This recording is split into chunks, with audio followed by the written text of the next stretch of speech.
Welcome to another new episode of Back to the City. Today we're here to talk about Trucks, the new record from my good friend Ben Cook-Feltz. We can hear songs from that record throughout the episode as we talk about them. It's going to be released tomorrow, Friday, October 20th. And then there's going to be a release show at Ice House a week from today, next Thursday, with Mary Bew also playing. Yes. That's very exciting. Yeah. I'm really excited about that for a lot of reasons. Is there anything more that you want to highlight about the release show before we take a deep dive into the record? Other than we're going to play the album in full, and then we're also going to do a set of dad rock songs. I was intrigued. Yeah. When I saw that on the poster. Yeah. Is there a particular dad rock song that you're looking forward to playing, or do you want to keep it a surprise? I don't care about making that information public. So one thing I've noticed is that dad rock has many different connotations for different people. Like when I've told people that I'm doing a set of dad rock, they're like, "Oh, are you going to play Sum 41?" And I'm like, "No, that's not what I'm talking about." Well, you are a dad. I am a dad. I'm a. And I like to rock. Yeah, exactly. Yes. So I was listening to a dad rock playlist the other day, and exactly the same thing. It had Radiohead on it. It had The Killers. Yeah. And I was like, hang on, I am actually the age of lots of fathers. My girlfriend's kids live with us in our house. Like I'm a parent figure. Right. Oh, I am. You are. I Yeah. am the dad rock. You're that figure now. demographic. Yeah, I know. And for me, I can't quite lump Radiohead into dad rock because that's just the music that I always listened to. And to be fair, I mean, I guess that does qualify as dad rock if I'm a dad and I like Radiohead. But no, this is more stuff that maybe prior to becoming a dad, I was a little bit more embarrassed to admit that I was into, or just, I'm not sure I would ever just play it out in front of people. So Classic dad rock. Yeah, classic dad rock. So like Steely Dan, Dirty Work is one of the songs we're gonna play. Eddie Rabbitt, Driving My Life Away, stuff like that. So it's kind of more stuff that my dad was listening to, I think, when I was growing up. And so like by osmosis, I've sort of absorbed that and aged into that now. So that's what we're gonna be doing. It's striking me as you bring it up that it's appropriate, I think, to be playing that music, since this record, Trucks, honors your childhood and the subtle ways in which aspects of your childhood influence who you are. Sure. So Morka Road is the penultimate track. Yeah. And that's that one and the second track, not quite the bookends, are the two that I was thinking we could start our conversation by bringing into conversation with one another. Oh, so sure. Magnet on Your Refrigerator is the second track. It starts off, they say the trees are green as hell in Nashville. It's kind of highlighting all of these things that are true of Nashville. My favorite lyric from the beginning is show the devil where you been in Nashville. Nashville has all of these kinds of connotations. That sentence makes sense given the associations that Nashville has as a place. By the end of the song, Richfield comes in. I honestly don't have very much to say about Richfield. There aren't a whole bunch of amusing or immediately relatable statements that can be made about Richfield. But and yet you can say, I believe I'm going to stay near Richfield. I really like it here. So Richfield has this special significance to you in the present, and Morka Road has this special significance to you from the past. What is Morka Road? Morka Road is the street in Cedar Falls, Iowa, that I grew up on. My parents have lived there for 40 years, so ever since I was about 2.5 years old. And it was my home until I went to college. Morka Road highlights love and home as so much more than words. I think it's so interesting that Morka Road, this place that is unlikely to have special significance to other people, Right. that you find this way to almost close the record with allowing yourself to express the meaningful relationship that you have with that place that's specific to you, but in a way that is somehow relatable to, because the specificity of that, the specificity of your relationship with Morker Road, there's something universal, of course, about the way we're all affected by these particulars of our childhood. So it's an interesting songwriting challenge, I think, for you to find a way to honor that in a way that is true to you. Do you have any immediate thoughts on what you're doing with this song? Yeah, well, and thank you. I mean, I think that everybody has, if not a Morker Road, everyone has something that they can think about that reminds them of, hopefully, a pleasant childhood. I mean, not everyone has that experience, but everyone can have something that can, kind of sort of be their happy place that they can come back to. And whenever I'm writing a song, I never really, I want to express myself, and I want my personal feelings to come through, but I don't want it to just be someone listening to the song. I don't want it to be something that they can't relate to themselves. That doesn't really interest me to be like, well, let's put this on and see what Ben's up to now. Like, look how deep Ben is. Yeah, look what Ben's going through. This is great. Like the music that I love, whether it's direct or more ethereal, stuff like Paul Simon or Elliott Smith, there's always stuff that I could draw from it and relate to whatever I was going through in my life. And so I like that kind of stuff. And I think that, that's certainly what I think a lot of songwriters hope to do. So, when I started writing Morker Road, I actually wrote that song before the pandemic. I started writing it when we found out that we were expecting our child, who's now 4 years old. But then as the pandemic, hit, that song took on more meaning for me, because it was this happy place that I could think about, before the world kind of got a little crazy. And it's, so it was always fun to, play it and record it and think about it, I guess. Absolutely. Jim Bear, Molly, and Bobcat. Yes. The Jim Bear, Molly, and Bobcat show. The Jim Bear, Molly, and Bobcat show. Gets a shout out. It does. At the end. It does, yes. So I can't believe you mentioned that. I assume. I have no idea what that is. And nobody else does except myself and my dad. So when I was a kid, I had several stuffed animals. And 3 in particular were Jim Bear, who was a bear, Bobcat, who was a cat, and Molly, who was a whale. It was a gray whale that for some reason I named Molly. And my dad and I would do these kind of like stuffed animal puppet shows, and it was called the Jim Bear, Molly, and Bobcat show. So what a lovely way for the song that's honoring your childhood home to end. Thank you. Could you expand a little bit more on how you made that decision?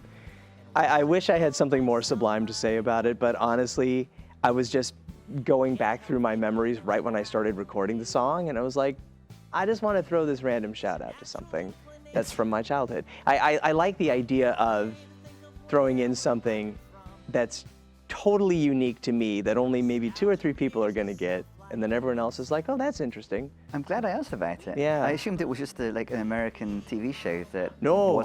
I didn't have the frame of reference. But You've never heard of the more Jim Bear, interesting. Molly, and Bobcat show, man? Sheesh. You should check it out. It's on YouTube. So what is being specifically honored there, I think, is a way of that you and your father were engaging together, which is really fostering your creativity, creating this imaginary TV show with your toys, your agency, and being a creative being. That's being encouraged. Sure. But it's also collaborative, because the two of you are creating it together. Yeah.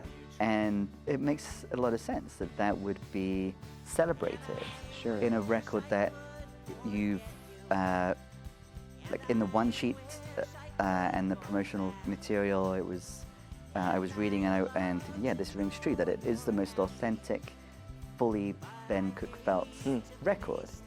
So it's nice that this, that moment where your creativity and your agency as a creative being are really being fostered, that's celebrated there. Yeah, and also there is a little bit of a full circleness, because now I have a 4-year-old son, and that is very much fresh on my brain. So the experiences that I shared with both my parents, but especially with my dad, they're with me in a way that they hadn't been prior to Stan showing up. Like, I'm very aware of them, and I think about it all the time. And, you know, now I'm kind of building on those memories by creating new ones with Stan.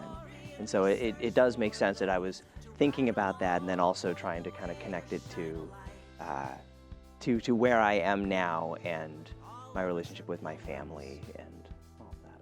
I'm really glad that you make that connection, because the record, of course, we haven't spoken about the opening track yet, is Q Chord Experiment for Stan. So I didn't know what Q chord was, in the sense that one can look online and discover what Q chord is. Yes, that's not limited to just me and my dad. So when I looked up the Q chord and I went to the website for Q chord, I was informed that Q chord is an educator's dream come true. How do you teach, motivate, inspire, and have fun all at the same time? The Suzuki Q chord, digital sound card guitar, has all the power you'll need to get your students to line up for an interactive yet instantly gratifying experience I'll never forget. Powerful, economical, and portable, Q chord is the only musical instrument of its kind. So I find this really intriguing. And then later on it says, you can't make any mistakes.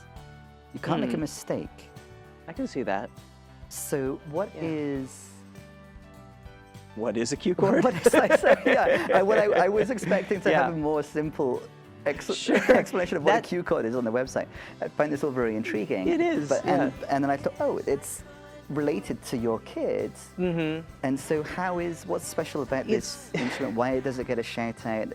How does it play into your relationship with encouraging Stan? Sure. Well, the funny thing is I didn't know any of that stuff. So a Q chord is very similar to an omnichord, where it's somewhere between a harpsichord and a keyboard, like a Casio keyboard, where you can push a button and it starts playing this, you know, little synthetic groove, ding, do, do, do, do, do. And then there's these kind of bars on the side that are digital that you strum, and it basically plays notes that are diatonic to whatever chord is playing on the rhythm bank. And you can change the chords over on one side and then just keep strumming. That's really, that's all it is. But it's a really great way if you're, I guess if you are new to music, I actually didn't know that Suzuki was connected to it, but if you are new to music, it's a great way to kind of get involved. You can figure out like what buttons do what, and then you can instantly play a chord, and that's very gratifying. This particular, the reason I wrote this song, I have an extremely strange friend who goes by the name of Dieter. He used to play in a band called Prozac Rat, and just one of the weirdest, most beautifully creative, strange people I know. And a couple of years ago, I went out to Wisconsin to do some writing. There was a place in Wisconsin where I wrote a lot of this record. Just an old Airbnb, like an old schoolhouse that they renovated and turned into this, specifically an artistic space. It was called Pleasant Corner Art Retreat near Stockholm. Doesn't exist anymore, which is sad. But I was going out there for a few days just to kind of get away from everything and write. And just before I left, Dieter was like, you should borrow my Q chord. And I was like, what's a Q chord? So we went through this whole conversation. And I was like, I don't know if this is really something that I want, but I still grabbed it. And the very first night that I was there, I sat down, I plugged the thing in, I kind of tinkered a little bit, and within 5 minutes, I'd come up with what's on this record. And actually, the recording on the record is the recording from my phone. Oh, really? Wow. Of me doing the song. Yeah. Yeah, and the reason I call it Q chord Experiment for Stan is because I was thinking about Stan when I wrote it. It just, you know, I really would love to be able to write an actual song for Stan, but it's really hard to encapsulate all of the emotions and all the feelings in a way that feels satisfying. Yes. So the closest I've done so far is to write basically a lullaby. Yes. And that's what that song is. Following in the footsteps of Katie Vernon and Sarah Morris. Oh yes, yes. They have very good songs for their kids. They have great songs about their kids. Actually, I have a cat named Lily, and so I'll sing Lily to the cat a lot. Oh. Sorry, Katie. Let's dig a bit deeper into the center of the record. Kansas Skies, track number 3, you were explaining to me, the first time I heard Kansas, speaking of Sarah Morris, the first time that I heard Kansas Skies was when I came to see you and Sarah perform at Dusty's. Yeah. And this was one of the songs that you performed in your solo set there. And you highlighted at the time that it was responding to a work of art, that it turns out your voice is also on. Yeah. Bonnie Kyle's Better Than Me. Yep. So it turns out that the Kansas Skies were wrong, is the lyric in Kansas Skies. What are the lyrics in Better Than Me that Kansas Skies is responding to? Specifically, there are, so I'll back it up a little bit. I was working on Kansas Skies when I heard Better Than Me the first time. I had the melody, I didn't have any of the words yet. And Vonnie asked me, Vonnie's a dear old friend, and she asked me to sing harmonies on this Better Than Me song. And as soon as I started working on it, in the back of my mind, I was noticing that her song sounded very similar to Kansas Skies. It's in the same key, kind of the same tonal structure. And it's a song, her song is about the end of a relationship. Basically her, you know, she's talking about trying to get the other person to communicate, and he just won't, and she's done with it, and that's it. And I thought it would be a fun kind of challenge to write a song that was kind of represented the other side of the conversation. You know, maybe why, what is he feeling? Why is he struggling to communicate, or something like that? And there are specific lines in her song. One of the lines is, "It must be something to feel so indifferent all the time." And I thought, so in my song I wrote, "You can say that I'm indifferent, but I've never felt so sure that I can't fall asleep in anger anymore." So I tried to, you know, draw a couple of specific lines. You know, she has a line in the verse about, you know, analyzing the other person's heart, and I'm like, what's the point in analyzing all the ways we could have tried, and things like that. So it just kind of served as a launching pad to write this song. The Kansas Skies line specifically actually comes from a completely different place, which is when I wrote the line, you know, "The truth is nothing lasts forever," I instantly thought of Dust in the Wind when by Kansas, when they say nothing lasts forever but the earth and sky. So initially I was like, nothing lasts forever. Those Kansas guys were wrong. And like, but then Those Kansas guys. Yeah, the Kansas guys. But then like immediately I was like, well, that's not good. So I changed it to Kansas Skies. So that's where that comes from. That's what you said at Dusty's. Oh yeah, that's now, right. Now I remember. Should have been paying more attention. Oh, whatever. Whatever, it's Dusty's, man. The chorus is so interesting there. The full chorus is, "I can't fall asleep in anger anymore." So it begins and ends with that. "I can't spend my nights defending what is not worth fighting for." And isolated, that lyric, you know, we could imagine it seems like somebody is giving up. I know, I'm admitting defeat. It might seem like it's from a place of hopelessness, but it's quite hopeful, I think. The idea that not falling asleep in anger is a possibility of having a different emotional state, and a state that one has chosen. It's obviously very difficult to work through whatever material, whatever's bringing up one's anger. It's willing to let go of certain commitments, like, I will defend this thing. Yeah. In the interest of being able to feel hopeful again, and to revive hope. Yeah, absolutely. I think it's hard in any circumstance, be it a romantic relationship or a job that you've had for a really long time, or maybe even a friendship.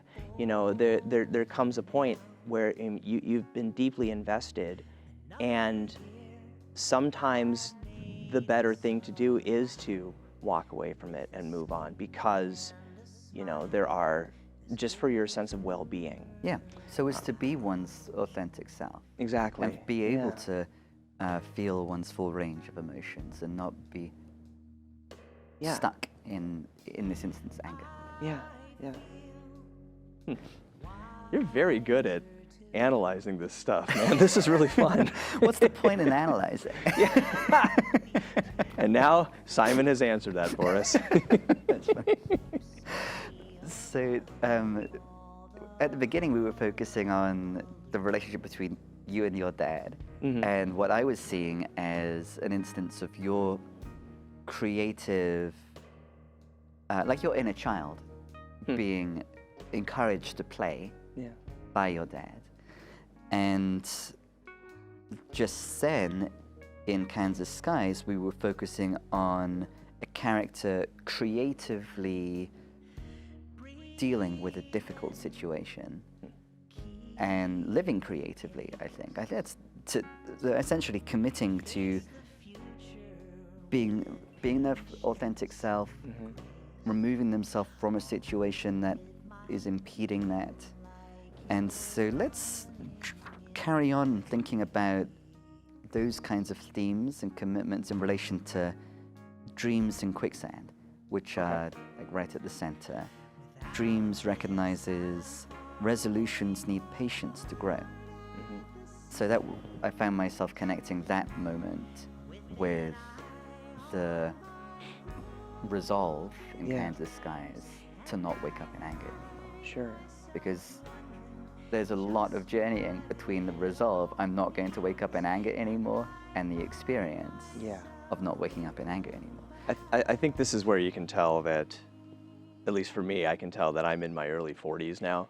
Like, I'm not sure I would have written any of that stuff, you know, when I was, 10, 15 years ago, because I think a lot of this does come with just experience and practice, and like, no, things actually do kind of work out, but you do have to be patient about it, you know. So Dreams is a song about our dreams. It's hopeful, and yet the dreams, there's an eye on broken dreams. There's some overlap with if your dad is encouraging you to follow your dreams and to be creative and to flourish, like with playing that game. There's some continuity with that, but there's also these broken dreams. And there's I'm about to be in my 40s too. Congratulations. Almost made it. It's interesting that there's a lyric about facing the future, whereas in one of the other songs, the future is for brokers. Brokers. Future is for brokers. Yeah. So, what do you think Dreams is saying about dreams? I think, it's so much of I think what we were talking about trusting that there is a better place for you, trusting that resolutions need patience and things like that. Even though you've experienced it, even though you feel it and believe it, that still takes discipline to be on that path. And to me, that's what this song is about. The verses are basically, it's kind of an exaggerated version, obviously, for artistic purposes, but the verses are about walking that path, being, accepting where you are and being content and happy with it, but also that can be something of a defense mechanism, because being in this business, being a musician, it's a tough game. It's always going to be. Like, I don't know anybody at any level that wouldn't tell you that it can be really, really hard sometimes, and it can be, you have to have a very thick skin to do it. And to me, that's what the song is about. It's about establishing these kind of coping mechanisms to get through life and be happy. Like, not be discouraged or disgruntled, but be happy. But if you don't have your focus on that, it can be very easy to think about what could have been, or why am I not here instead of here, or something like that. And so that kind of that dichotomy between the two things is what the song is about for me. Absolutely. It takes a lot of discipline to create a record, especially a record that is as well conceived and executed as this one, you're very welcome. So it takes a lot of discipline to do that. It takes a lot of discipline to organize a show. Oh yeah. What's the relationship, in your experience, between having the discipline to write a record, organize a show, keep at it as a singer-songwriter and a professional musician, and discipline in other areas of your life? So the discipline, for example, of, okay, I'm not going to stay in this situation. I know it's... Oh, I see what you're saying, yeah. Making a commitment. Yeah. We get to experience this as creators. Okay, I'm going to make a record. Now I have a record. I did it. Yeah. And that was harder, perhaps. Or the process was different than I thought it would be. Sure. And there were moments that were really magical and unexpected and special. I just wondered whether you had any reflections on the analogy. Perhaps it's more than an analogy between being disciplined enough to make a record and discipline outside of that. I imagine they're similar. I mean, I think it's a blessing and a curse that we're lucky enough that we do get to live out our dreams in some way, because we are closer to it, because we might not be super successful, famous rock stars, but we do get to make records and we get to put on shows. And, so I guess I've been very lucky in that sense, because there are other people who maybe their goal is to be a star football player, and that's not remotely going to happen. Or, you have a dream of something and you're living a completely different life. And how do you reconcile that? And I think there are pros and cons to both, but I can see where, the same principles would apply, being disciplined and finding joy in what you're doing that's not, what your big goal was or something like that. But and again, it just kind of comes with getting older and getting more settled and, kind of trying to reconcile those two things. Okay, finding joy in what you're doing. So there are some really, if we just focus on the instrumentation, there are some really fun moments, because we haven't really spoken about the instrumentation and the production yet. There's lots of other great musicians, Haley Rydell, Doug Collins, Lightning Joe Peterson, quite many others, a full cast of characters.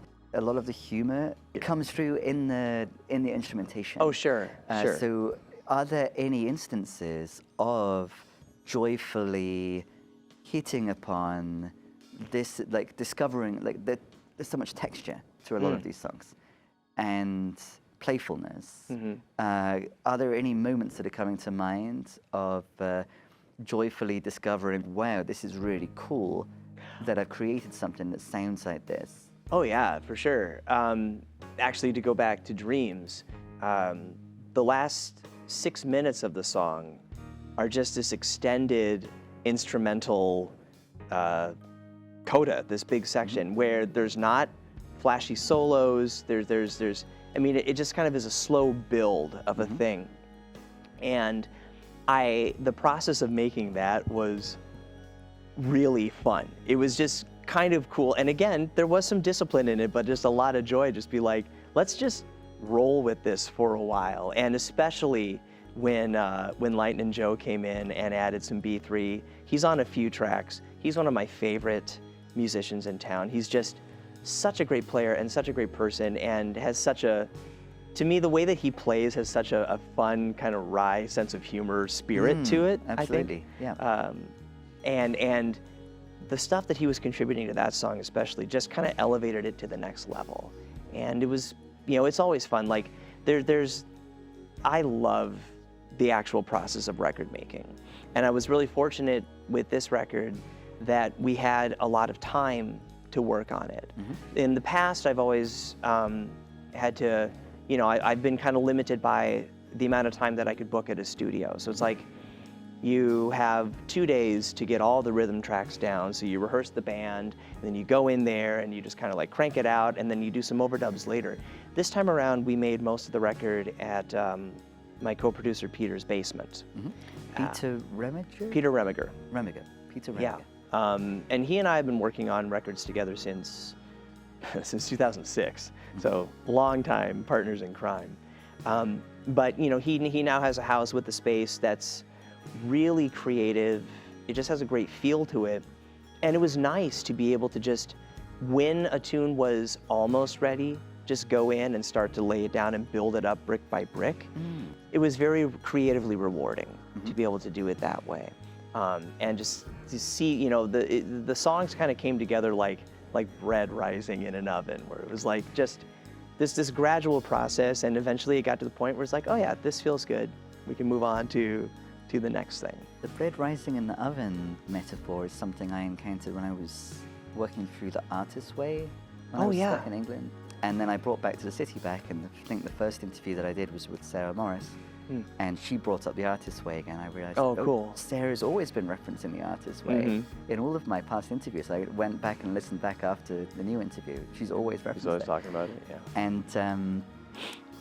And I was using the metaphor of creating something and giving it, allowing it to emerge. It's like putting dough in the oven. Oh yeah. And Sarah got really excited because she'd become a baker. She got really into baking since the last time that she'd done the artist's way. But it's really interesting that you also, you're not lifting it from the artist's way. That's the metaphor that comes to you to describe your lived experience of creating the record. So if that is a perfect metaphor for when we're in the flow and giving the art the space that it needs, in Peter's basement, you've got the container where that whole fun coda for dreams can just emerge like bread from the oven. Quicksand is kind of at the opposite end, where most of the time we're experiencing impediments to that emergence. And Quicksand, I just find it so intriguing that it is a song which is recognizing and about ways in which we find ourselves being stifled or held back. And yet, it has such warm, loving lyrics like, I'm constantly astounded by just how much the human heart can take. That's recognizing the strength and endurance and resilience of us humans. What thoughts do you have on this song?